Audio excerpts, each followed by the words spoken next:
Vous l'avez donc compris, le président de la République du Cameroun, son Excellence Paul Biya, ainsi que plusieurs autres présidents africains se trouvent en ce moment aux États-Unis d'Amérique.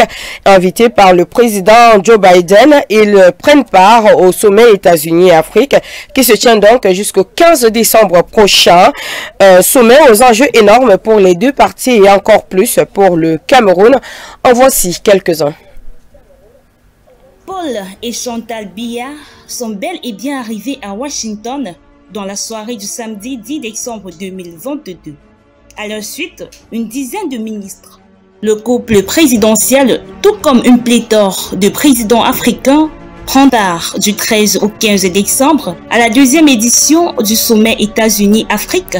Un sommet qui est d'un intérêt commun, que ce soit pour les États-Unis en Afrique ou encore pour le Cameroun d'abord, comme africain, mais aussi et surtout comme pays indépendant. En ce qui concerne les États-Unis, rappelons que l'intérêt de ce dernier pour l'Afrique débute véritablement en 1999 sous l'impulsion de la première conférence ministérielle États-Unis-Afrique.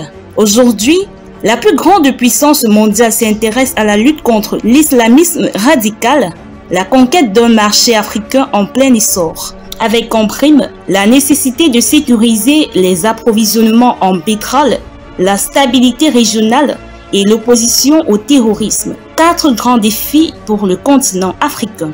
Soucieux du développement plutôt très lent de l'Afrique, le sommet États-Unis-Afrique du 13 novembre prochain entend approfondir des liens de coopération sur les grands enjeux mondiaux en mettant l'accent sur les questions économiques, sécuritaires et sanitaires. Les sujets de la dette, de l'inflation, des rapports multilatéraux de développement économique entre les acteurs privés et publics seront abordés avec pour objectif de faire intégrer l'Afrique dans les circuits de l'économie mondiale.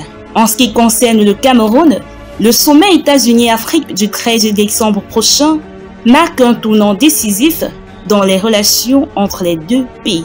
Sur le plan économique, il plane un espoir de promouvoir le développement économique du pays.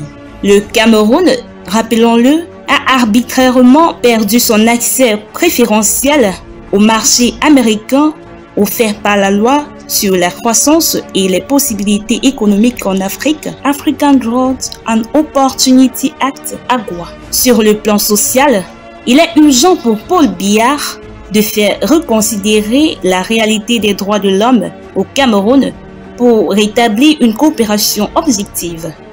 Pour rappel, la situation sécuritaire dans le nord-ouest et le sud-ouest du Cameroun a toujours déplu au gouvernement américain qui n'a jamais taré d'intrigue envers le gouvernement camerounais.